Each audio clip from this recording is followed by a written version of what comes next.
going to be anything that's not here for you today. So I'll share my screen and bounce in and out. We all see that, yeah. So I'll kick off with a story. There was a psychologist who started talking to a group of people around stress management. And she picked up a glass of water. And the obvious thing is that everybody thought she was going to say, is the glass half empty or half full? But instead she asked, how much water do you think is in this bottle? And people were going 200 mils, 500 mils, 750 mils. And she said, well, the actual weight of the glass doesn't matter. What matters is how long I hold it for. Because if I hold it for a few minutes, it doesn't really matter. If I hold it for an hour, my arm is going to get sore. If I hold that glass of water the whole day, my muscle's going to go into atrophy and I'm going to feel paralyzed. And our stresses are like that glass of water. If we think about them for a little bit, it doesn't really make a difference. If we think about them for a few hours, it starts to hurt. And when we carry them into the night and we don't put that glass down, it starts to paralyze us not to take any action. And so that's what I want to speak to you about today is, what are some tools? What are some tips? What can we do to make sure that we are putting that glass down? I'm going to talk about a lot of different aspects today because stress is not just, it's not a magic formula. There's a lot of things that affect us during this time. And so I'm going to work through a lot of different aspects that will give you a well-rounded toolkit in terms of how you can navigate this time ahead. So before I go then, Tracy alluded to it already, is that if you think about the beginning of the year, even last year, we've always complained that there is not work-life balance, especially having your own business. And that's when work and life were separated. And now we find ourselves in this really strange, inverted commas, this new normal. And it's still new, but there's nothing normal about it. And where we need to start moving forward is to say, right, we can't use yesterday's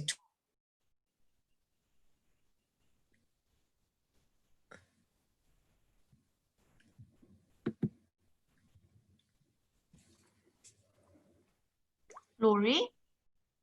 There's been a freeze up. Okay, it's a connection.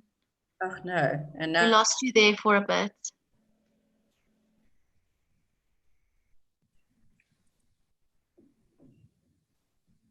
Yep. And the first tool for me now, have you guys got me? It's a bit delayed. Oh no, okay, let me check one thing. Okay. No.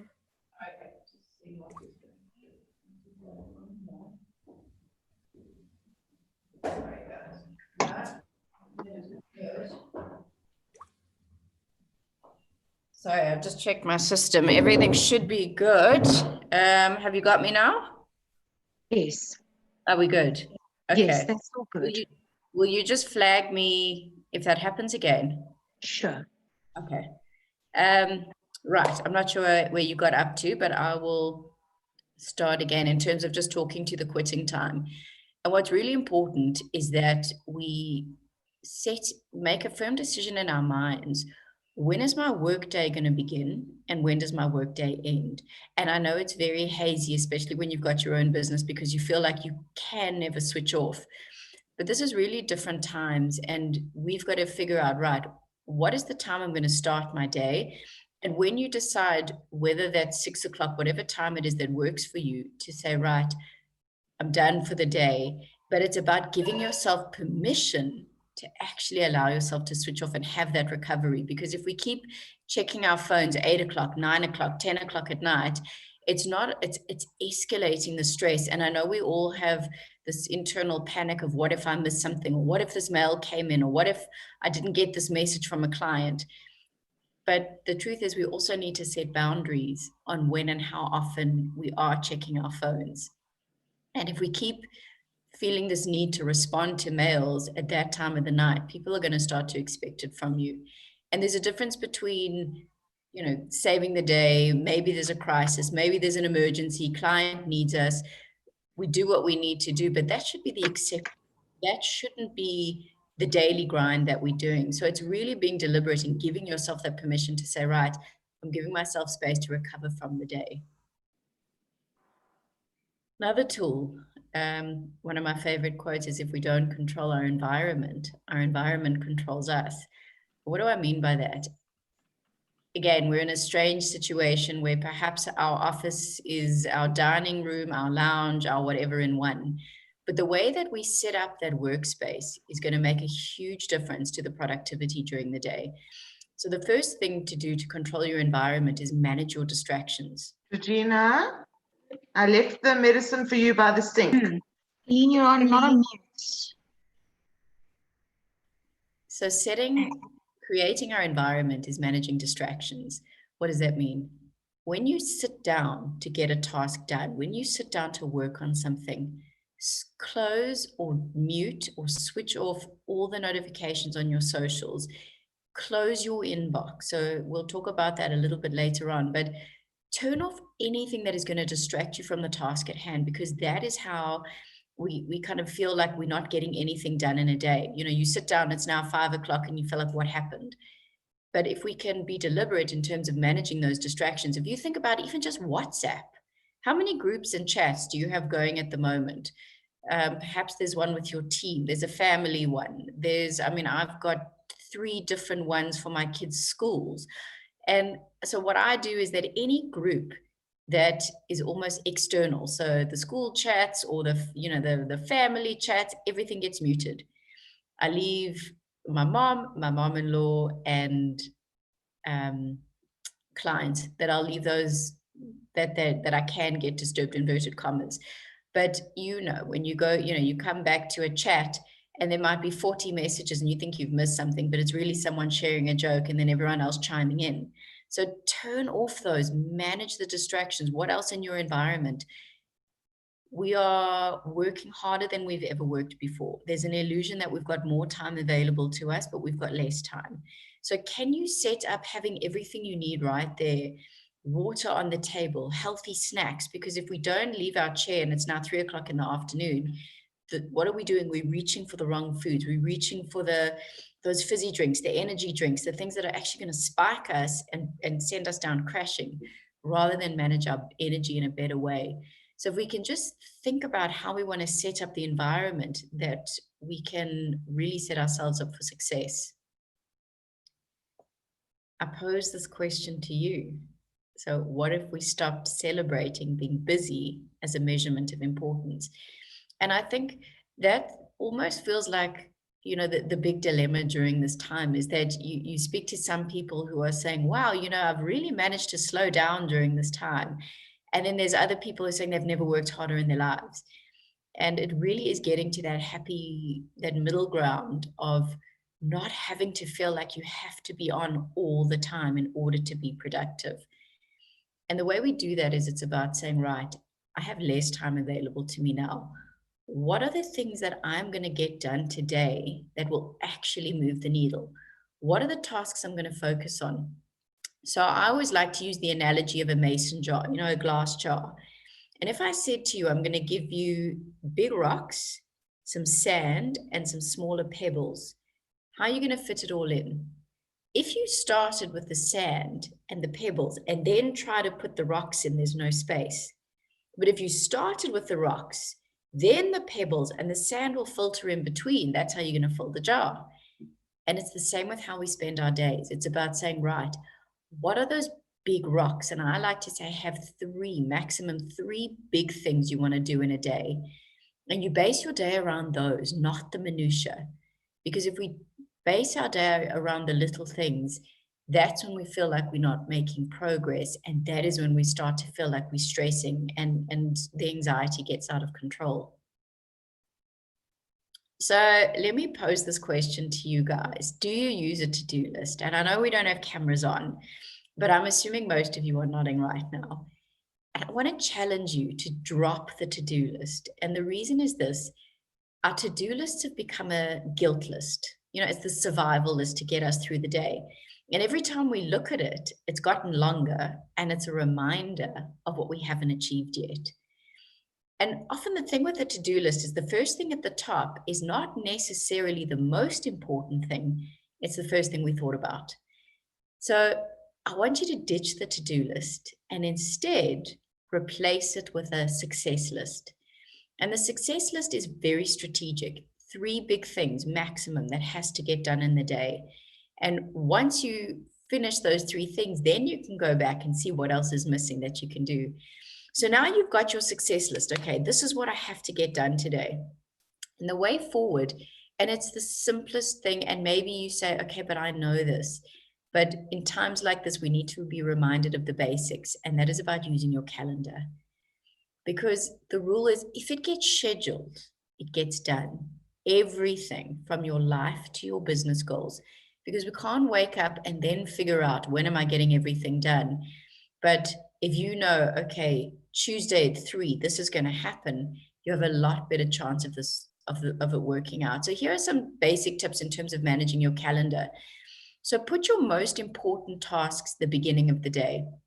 And that changes now, because for me, the beginning of the day is not what it used to be. It's once my kids are on their first Zoom lesson for school, holidays finish, and we go back to school on Monday. So figure out when that works for you. So when you've got that first block of time available, put the most important thing there, but don't open your inbox. Because so now you've got your task, right? You sit down, I've got to get this proposal, this quote to this client. Now I open my inbox. Now I've got 7, 8 minimum new things that have just come in, and I don't know where to focus.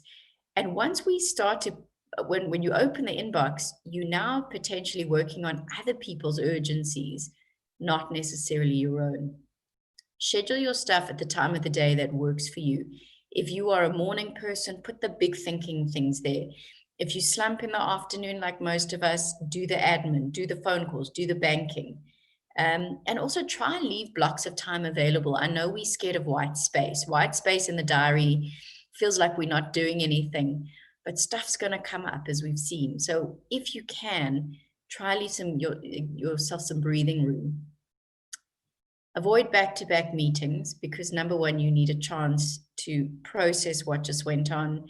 If a meeting runs late, it's going to make you late for the next meeting, and you basically end up spending your entire day sitting in front of your Zoom or sitting in front of Teams. And for me, the 2 most important things in terms of managing your time to manage your stress is plan the week before you are in it. So I often take a Friday afternoon, because there's not much going on, or even a Sunday, and look at the week ahead and go, okay, what do I need to get done this week? And start to map out the week. But also put in where your time cannot go. So whether that's kids, whether it's their lessons, activities, you've got team meetings, whatever commitments you've got, put those out first. And now you've got a realistic view. Okay, this is where my time can go. So if you had something planned, but you got an urgent phone call or you had to attend to something, at the back of your mind, but wait a minute, there are these gaps available. And that's how you start to stress less, because you don't have this, I call it this time anxiety, this time, you've got a time scarcity mindset where there's a fear of not having enough time to get done what you need to. But when you start to approach your week from a different point of view, you can realistically see where that time is going to go. But then you've got to schedule the planning time. So put in your calendar, okay, I'm going to spend 30 minutes on Friday afternoon or whatever day it is, and I'm going to map out my week. But don't think I'll get to it, because then we don't. And me time is so important to schedule, but I'm going to get onto that just now. And also this is an opportunity that we've never had before in terms of being at home. So maybe there's a goal, maybe there's a skill you want to learn, but if it's not in the calendar, it's not going to happen. And really, with everything that I've said, you also need to have a lightness and an attitude of flexibility and agility, because I started lockdown with these grand plans of schedules for me and schedules for my kids, and this is how it's all going to work. And by the end of day 1, I was, clearly it's not going to happen. Life happens. Things aren't always going to map out to your exact calendar, but if you can be deliberate in terms of what you want to get done and when, but with an openness of, okay, well, maybe it's not going to work like this today. Let me see when I can figure it out. You know, almost a lightness to say, okay, if it doesn't happen here, I've got to let it go. If something else pops up, let me deal with that at the same time. But if we can have a sense of being deliberate with where we want to, what we want to do and when, it eases the angst, it eases the anxiety. So I've spoken about the to-do list, right? But for me, it translates into something else. And I think especially during this time, you also want to think about a to-be list. And that really is about saying, who do I want to show up as during this time? How do I want to remember this time? How do I want my family to remember this time? And once you get a little bit more clarity on who it is you want to be, not only to leading yourself, leading your family, leading your clients, leading the people around you, it gives you a stronger sense of what needs to happen, because that to-be list translates into a to-feel list, which is probably the most important thing. And it's about asking yourself, well, how do I want to feel at the end of each day? Stressed, overwhelmed, anxious, or content, grateful, and just energized. And so the difference between perhaps where you're feeling now and where you want to feel lies in the activities that are sitting in your calendar. So if your intention is to start to feel more relaxed, if your intention is to manage your stress better, the question becomes, what are you doing about it?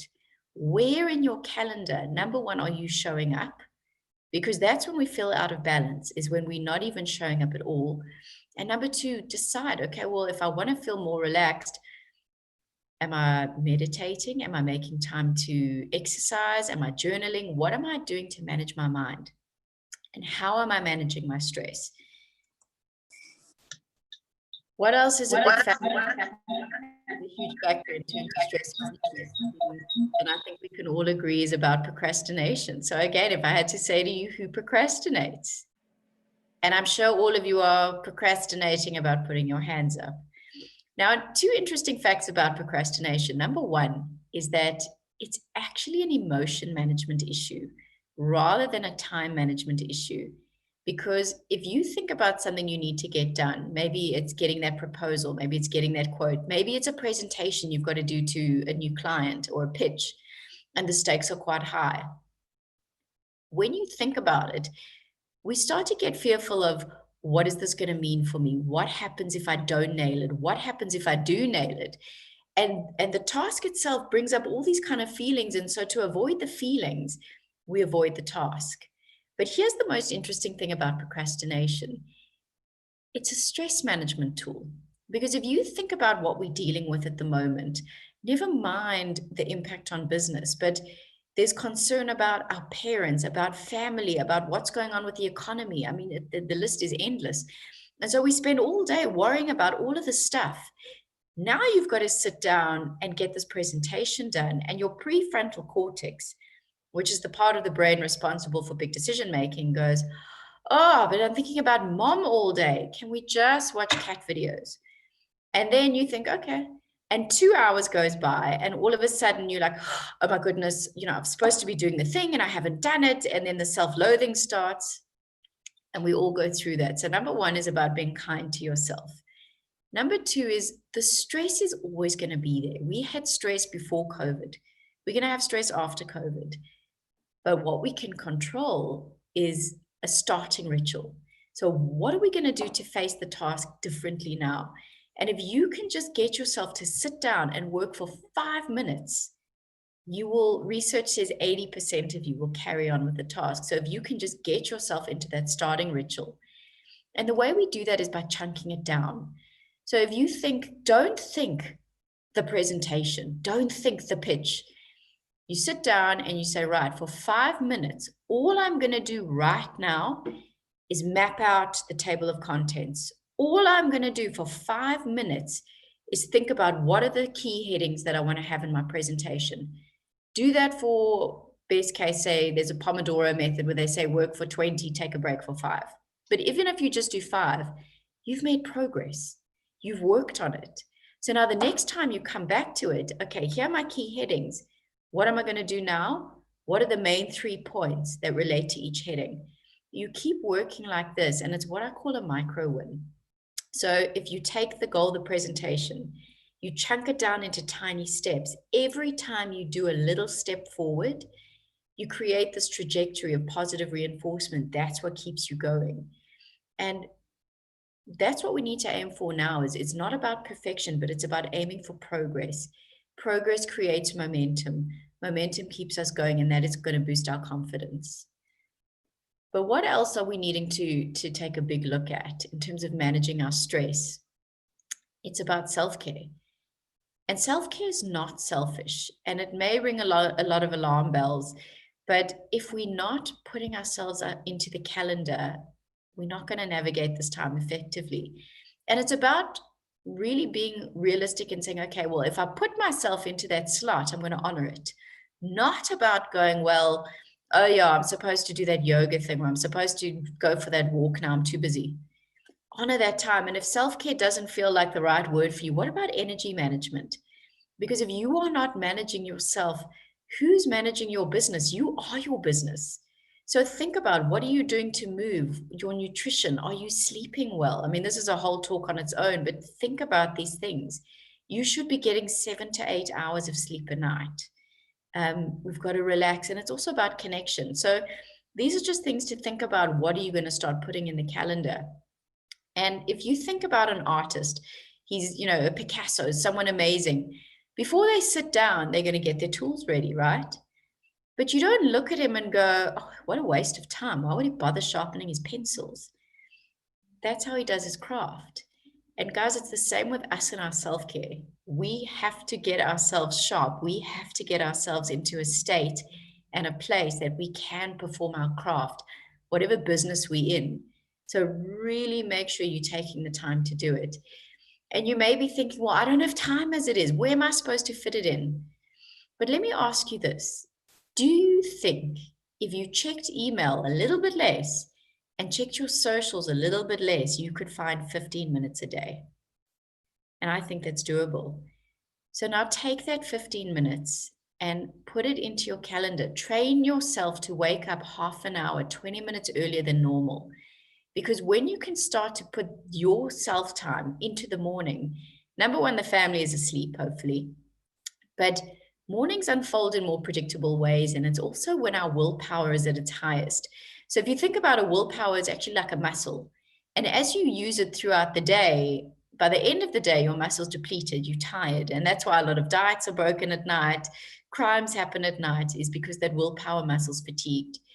So if you can just perhaps stop binge watching Netflix till 11 at night, go to bed a bit earlier, wake up. And it's not fun waking up early in the morning, but if you can train yourself to wake up earlier, it will change your entire life and give you back a headspace and a mind space that you never thought possible. But a lot of this, right? Because you're thinking, well, I know that. Write down the stuff I need to do, put it into my calendar, but there's a gap. And there's a gap between the knowing what you should do, and especially during this time, we know we should eat better. We know we should move more. We know the stuff we should be doing. But more than putting it into the calendar, the habit that you want to cultivate during this time and going forwards is about showing up to yourself. Because this movie. You set your alarm for, say, 6:30 or half an hour earlier for Monday morning, because we always want to start something on a Monday, right? So Sunday night, you set the alarm. 6 o'clock Monday morning comes. You pick up your phone and you are ready to start this day, but you hit snooze and then you wake up at 7 in a panic. And you really are disappointed that you let yourself down. And this one time sets you into this downward spiral for the day, because you are disappointed that you missed it, because the bottom line is you broke the agreement with yourself. And so you start to procrastinate, and then you toss the whole day and you figure, well, I'll start tomorrow. And then you go get the donut, and then you're irritated that you got the donut, and then the self-loathing starts, and on and on. And so the way to break this pattern is to say, okay, make a really specific decision the night before, and don't break that agreement with yourself. So it could be, tomorrow I'm going to wake up, meditate, journal, read, plan. And when your mind starts to argue with you, because it's going to tell you it's early and it's going to tell you it's cold and you should lie in, ignore it and do it anyway. And don't wait to feel like it. You know, we often tend to think we need this magic burst of inspiration or creativity to do the thing we intended on doing. But as soon as you show up and you do it and you take action, that's where you build confidence. Because really confidence is built up of just keeping the promises that you make to yourself. But stress, you know, what we've covered now is we've looked at it from a productivity point of view. I'll go out of this for a second. So productivity point of view, okay, am I focusing, being really specific on what I need to do? I'm putting it into my calendar. I'm managing that. I'm beating the procrastination. I'm getting myself in the diary. I'm energizing myself. But there's another side to stress management, and that is about our attitude, and that is about our thoughts, and that internal, those looping thoughts, that cycle of constant worry, especially during this time. And there's a brilliant book called Emotional Equations by Chip Conley.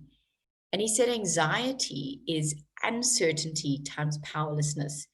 So what we don't know times what we can't control creates this it's an emotion. It's not a character defect. And guys, I'm not talking about chronic anxiety, but those everyday looping thoughts that we get. And it affects high functioning, highly successful people. And because we have this need, and especially as business owners, to want to control your world. And for me, I know when anxiety hits, it's shining a light on one of two things. Either I'm too future focused, or my desire to control is too amplified. And so what Chip suggests that we do is you almost want to create an anxiety audit and say, right, what do I know? What I don't know? What I can influence and what I can't control? And COVID has shone such a spotlight on, we think we can control, we think we can plan, and life just, you know, it swept the rug from under us. But, you know, and uncertainty's always been there. You know, it's a little bit more amplified now, but we've always had uncertainty, and it's going to continue. So if you think about, okay, what do I know about the situation? What I don't know, where are the resources? Can I reach out to someone? Can I phone someone? Can I read something? Can I do a course? What can you influence? Because I think the thing is to give yourself permission to say, if I cannot influence this, I've got to let go of control. And sometimes all we can control in a situation is our breath. You know, maybe you've got to have a really difficult conversation with somebody. We can't control how they're going to react, but you can prepare. So you can think through that conversation in your mind ahead of time. You can think about, well, what is the outcome I want? What do I want this person to feel as a result of the conversation? Practice it in your mind. That is about all we can do. And let go of the stuff we can't. But in terms of business, okay, what can we control if perhaps you were in an industry that's been really heavily affected? Can you show leadership in crisis and uncertainty? So can you still show leadership to yourself, to your family, to your clients? Schedule in time every single day to network, because the key to networking is that you want to network most when you need it least. Who can you reach out to? Are there old clients? Are there old bosses, old contacts? What can you start doing now to grow those relationships? And how can you add value? So maybe you can't trade in the same way as before. Can you start a newsletter? Can you maybe start a video? Can you do a series? And COVID has been incredibly forgiving because no one's expecting these highly polished videos. You know, all you need is Zoom, your phone, and the ability just to upload it. So what can you do? How can you add value? What can you be thinking out of the box to, you know, it may sound inappropriate, but, you know, we've all heard that saying, don't waste a good crisis. But crisis and where we are now forces us to innovate. Where can we be innovating? What could we be doing that maybe we were a little bit complacent before? Do you need to pivot your business? Do you need to think about something else? And build your brand, guys. This is the time to really start working on your brand during this time. Can you go onto LinkedIn? Can you start writing articles about your thought leadership pieces? You don't have to be a great writer, but what can you be doing to network, to show this? You know, you want to build trust. So what can you be doing now to build trust with the various people you work with? Also, this is a chance maybe to give you the opportunity to work on the business. We're so involved in the go, go, go day to day, but have you taken a step back and gone, okay, we always hit this problem. We always hit this bottleneck. What could we be doing now? What systems can we put in place? What can we automate? Can you collaborate? If it makes sense for you, is this a time to maybe rethink different relationships? What could you be doing with perhaps another partner, or maybe it's something just during this period? And can you build a new skill set? I think especially something like we've been thrown into online very, very quickly. Do you feel like you need to do something around presentation skills? If you're putting your business online, what do you need to learn? And there's so much free content available at the moment. Sites like Udemy, I mean, it's endless where you can get this information. So if we can't control perhaps the day-to-day, where else can you find your control again and put you back in the driver's seat? And really, for me, the last piece of headspace to manage stress is about asking yourself, what is the story you are telling yourself at this time? Because our mind is a supercomputer, and the words and the story and the thoughts we tell ourselves, that's the operating system we're going to run on. And if we fight for limitations, we get to keep them. So is the story I'm too old? Is it I'm too young? Is it I'm an introvert, I'm bad at public speaking? Because think about the story. If that story is going to limit you in terms of what you want to show up for, or what you think you can show up for during this time, even if I just think about my kids' teachers at school, they've had to go full on into Zoom, into online recording lessons. It has put them so out of their comfort zone, but they've been able to do it. So just think about, okay, what story is limiting me now?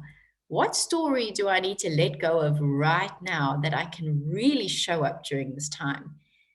Because the day you had now is determined by a thought you had made this morning. So did you make a decision that this is going to be a great day, or did you make a decision, oh, it's another day I'm stuck in lockdown? And the way we move out of this is use questions to redirect your focus, because we do have those days where it does feel like, the bottom is dropping from under us, and it does feel like it's never going to end. But instead of saying, why do I keep self-sabotaging? Why is this happening? If you said, what could I do today to add value? What could I do today to really connect to my family? What is this here to teach me? How can I learn from this? And just a better question is going to start to give you a better answer. And really, this is about intention. It's going back to, who do I want to be now? Who do I want to be during this time? What do I want my clients to remember me? How do I want them to remember me? And then set reminders throughout the day. Even if you take your calendar and you set a reminder going bold, confident, courageous, and that pops up 3 times during the day. What I often do is at about 6, it's now I've set it for about 5:30. I have an alarm that goes off in my phone every day. And every day I forget that it's there, and it just jolts me back into reality. And that reminder says, kind, patient, tolerance. And that is the time of day where, my kids are small, they're 5 and 7. So, it's the bedtime and it's the teeth, and they want to play games at that time of the day. And by that time of the day, I'm not really that in the mood for it. But I have to jolt myself to go, who do they need me to show up as now?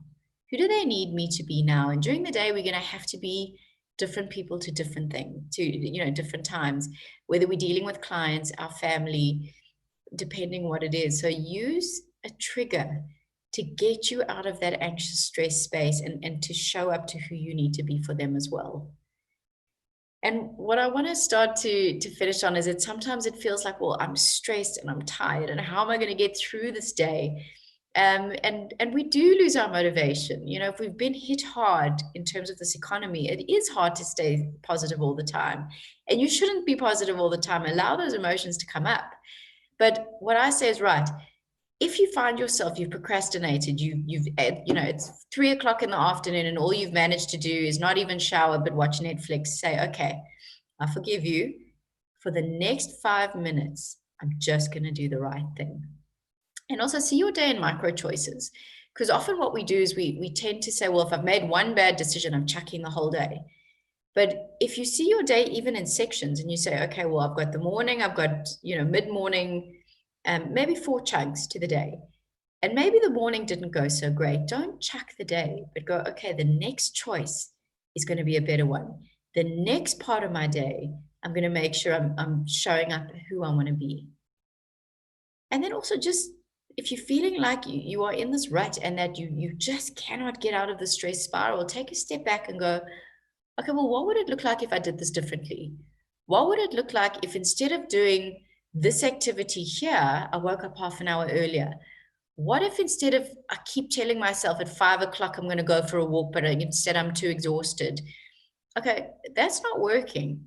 What if I did it in the morning? What if I went at 11 o'clock and just took an odd time during the day to recharge? There's no right way of navigating this time. There's no one way of navigating this time. It's hit and miss.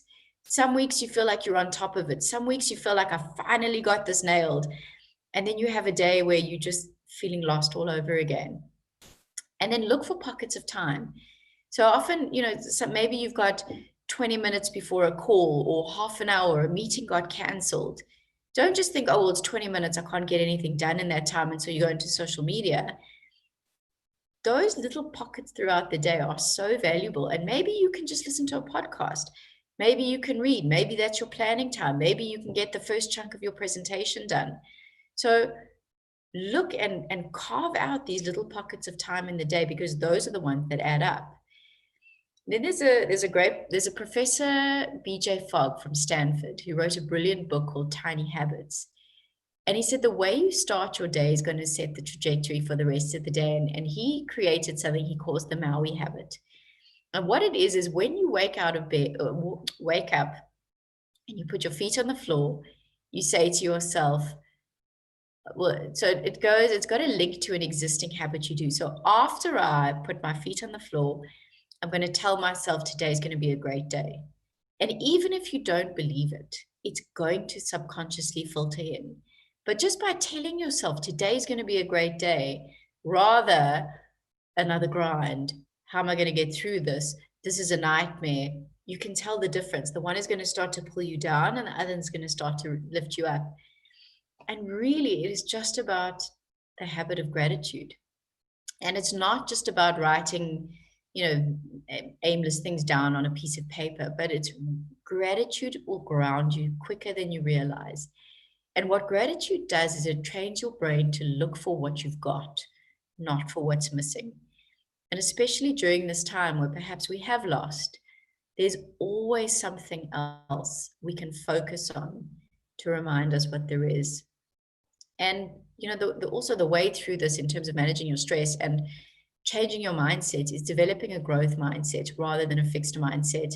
I'll send you guys the slides so that you get all of this. But really what that means is it's about saying, maybe I don't have the skill right now, but I know that if I put in the time and the effort and the practice, I know that I can develop that. Versus a fixed mindset is, this is how I'm born, I'll never be good at that. So the last thing that I want to chat about, because we're going to end in a few minutes, is if you think about your life now, and I said draw a circle, and everything that is right now, the business, the situation, financial, home, everything is in that circle. Now draw a circle on the outside, and in that circle is everything you want. The business, the holidays, you name it, everything that you would ideally aspire to in that circle. So that first circle is your comfort zone, but the outer circle is your courage zone. And for me, what I wish you guys and to truly believe in is that in order to move from the comfort zone now, COVID is calling for courage in a huge way from us. It's calling us to develop new skills, rethink what we're doing, think out the box, adapt on the fly. And that takes courage. And it's about having that mindset that you've got to be comfortable being uncomfortable. We've got to be comfortable trying new things, taking risks, adapting to what is happening right now, and knowing that it will be fine, it will be okay, but develop that courage to take your business to the next level where it needs to go. And really, the last piece of this is about accountability. And it's not only about accountability to ourselves, but reach out. Like, Orton itself is the most phenomenal network. Who can you connect to keep you accountable and to say, you know what, I'm starting to look after myself. I'm starting to walk this week. I'm starting to do X this week. I'm going to do that course. And check in with someone once a week and say, won't you just mail me every Friday to see how I'm doing? Because we tend to act a lot more differently when we know someone is watching. And with that, really, guys, to leave you with the quote is, whatever you think you can do or believe you can do, begin it. Because action has magic, grace, and power. And again, I celebrate you for showing up today. This is not an easy time. It's by no means normal, and it's very much new.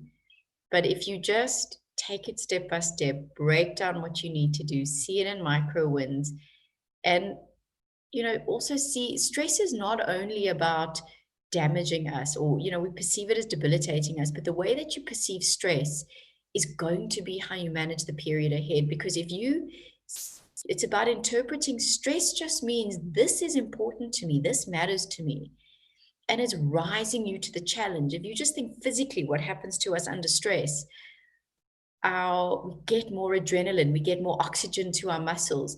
It's building us up. And if you can just say, okay, I'm going to use this, perceive stress as it's rising me to the challenge, not breaking me down, you will get through this period with a courage that you didn't know you had. So with that, I'm going to stop sharing. And Trace, I'm going to hand over to you now for questions. Yes. So we have a question from Andrew, and he has said, I worked at home until the 1st of June this year. And the problem that he finds himself in is that he cannot map out his week. He said he's not stressed, but just feeling unenthusiastic about work. It's very hard to stay motivated. You come to work and you feel that you should not be there. And when you're at home, you feel like you should be at work. Well, thank you for that question, because I think I'm sure, I think a lot of us, and I'm sure everybody feels that at some point. And it's that feeling of, it's that should be mental chatter. It's that, when you're doing something, I should be working on this. And I think to answer you is, you need to be deliberate about what you're choosing to ignore as much as where you're choosing to focus. And I think where you need to aim to get that motivation back is the simplest way to motivate you. Willpower is not enough. It's not going to motivate you. Progress and creating micro wins is what's going to motivate you. What can you do if you schedule your time and you say, right, I'm going to choose the task, but make progress on it. Don't be scared of failing. Don't be scared of being perfect, but make progress, because that is momentum. And when you can see that you are creating, doing something, making progress on your business, that is what's going to keep moving you forward. And I think it's exactly about setting that quitting time, and it's about being present. So when you sit down with your family or loved ones, or if you just want to be on your own and read a book, it's about allowing yourself. And I'm going to bring it up because it's come into my head now, but I think more than ever during this time, and what I didn't talk about that in the presentation, is what we need to start doing. It's not just about self-care, but you actually need to get to a place of unconditional self-acceptance. And there's a beautiful term in Buddhism called Maitri, and it's about developing an unconditional friendliness towards yourself. Because if I said unconditional self-love, it feels very self-indulgent and it feels a very scary concept. But if I said to you, do you think you could just be a little bit friendlier to yourself? Could you just be unconditionally friendly at this time? And when you decide you're going to be a little bit more friendly to yourself, it means you're making decisions in your own best interest. So it's giving yourself the space to read the book. It's giving yourself the space to play with your kids or whatever it is that you want to do, not beating yourself up that you should be doing something else. And it takes practice, but it's also developing a presence, because it doesn't serve the people you're sitting with. If you're sitting at dinner and your mind is on what I'm supposed to get done tomorrow, they can see you're not present. So I think it's just about being deliberate in terms of when you're at work, be at work.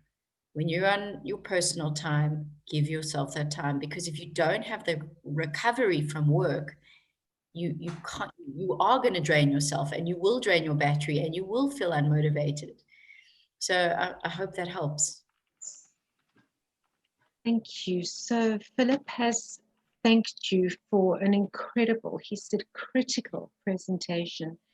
And his question was about his stress levels, and the fact that he's needing to focus on his business requirements, where he's currently spending 2 days a week on them, but should be spending 3 days a week on them. And he's dealing with a whole lot of client contracts in this time when he should be growing his business. So he's asked for your advice on his question. So I think what's interesting should be that comes up again. Philip, thanks for your question and for your compliment. I really appreciate it. You know, and to answer you is when I said earlier in the presentation, plan your week before you're in it, but plan your week knowing the time that's not available to you. The reason why I say you do that is because it allows you to have realistic expectations. Because I think when we came into lockdown, there was a perception of, well, I'm not commuting, so I've got all this extra time because I'm not in the car. And it's really not the case at all. In fact, it feels like we've got less time than we had before. But what we're trying to do is cram last year's to-do list, success list, into this unrealistic space. And I think we can't, it's not possible to get done exactly what you got done under these circumstances. And I think you need to be incredibly deliberate. And maybe you're saying, well, I should be doing 3 days. Is that the case? If you are ticking the boxes and getting done what you need to get done because you're being incredibly methodical and deliberate, it's the 80-20 rule. Are the tasks that you're spending your time on resulting in making your customers happy, building the trust, doing, that's, I think at this point as well, you are spending your time in the right place, because you have to build trust right now.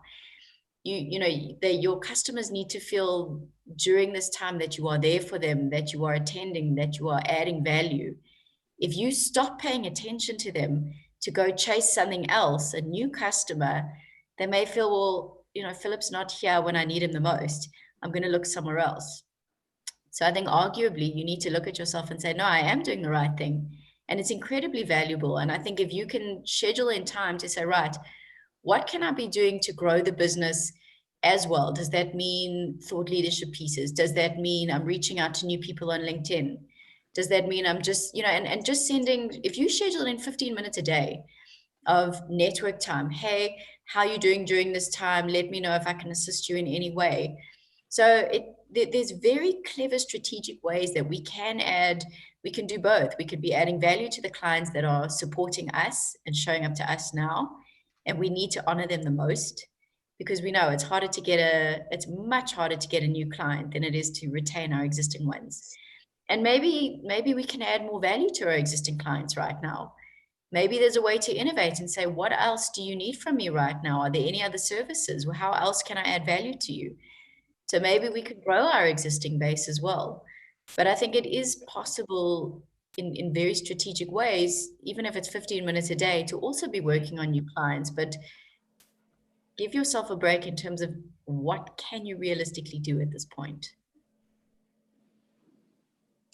Thank you, Laurie. So I don't see any further questions, but I think that today has been so incredibly valuable to every single one of us on this webinar with you. And I think the focus for us all going forward is what can we control and what really do we have the power over right now. I loved your analogy with your comfort zone and your courage zone. Are there any other questions? And yes, I see one come through from Andrew. Laurie, I feel that we need to fix up our websites 10 minutes a day and also to try and expand our client base, growth and pivot. Thank you for that, Andrew. Yeah. So, having said that, there's nothing else. Would anyone like to unmute to ask a question before we end this afternoon? Well, Trace, also just to say, I'm happy to send you the slide deck. I'll Thank send you a PDF if you can send to everyone. And also, guys, I write a weekly newsletter that goes out every Tuesday.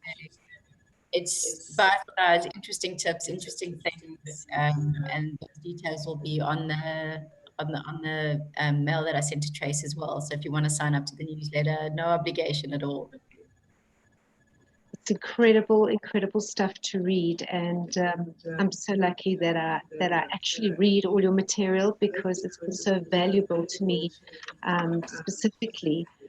But as we end off this afternoon, I would like to thank Laurie for her time and her expertise. Laurie will be joining us again when she kicks off the AutoJet Business Bootcamp, which starts towards the end of August. And I encourage you to all join us for these incredibly valuable sessions.